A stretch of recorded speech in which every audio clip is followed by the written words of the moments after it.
Persaingan menuju gelar juara memang menjadi sorotan utama di Pesta Bola Dunia 2026. Namun di balik perebutan trofi, kompetisi individu untuk menjadi pencetak gol terbanyak atau peraih sepatu emas juga berlangsung sengit, terutama bagi Lionel Messi dan Kylian Mbappe yang sama-sama mengoleksi 8 gol.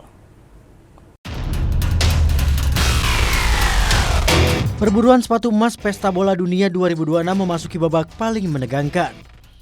Setiap gol menjadi sangat berharga, bukan hanya untuk membawa tim melaju lebih jauh, tetapi juga menentukan siapa yang akan menyandang predikat pencetak gol terbanyak. Hingga memasuki babak perempat final, Kylian Mbappe dan Lionel Messi berada di puncak daftar pencetak gol dengan koleksi 8 gol.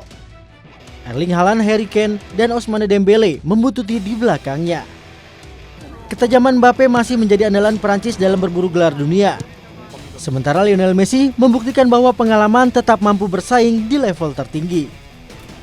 Erling Haaland tampil sebagai mesin gol Norwegia dengan penyelesaian akhir yang mematikan. Sedangkan Harry Kane tetap menjadi andalan Inggris lewat kombinasi naluri mencetak gol dan kreativitas di lini depan.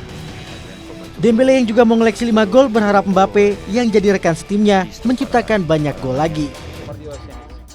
C'est un joueur incroyable, voilà, c'est notre capitaine. C'est un joueur qui ne doute pas, il a un mental incroyable, donc non, on est content pour lui. On veut encore plus de buts, on attend encore plus de buts de Kylian. Jika nantinya terdapat pemain dengan jumlah gol yang sama, FIFA akan menggunakan jumlah assist sebagai penentu utama.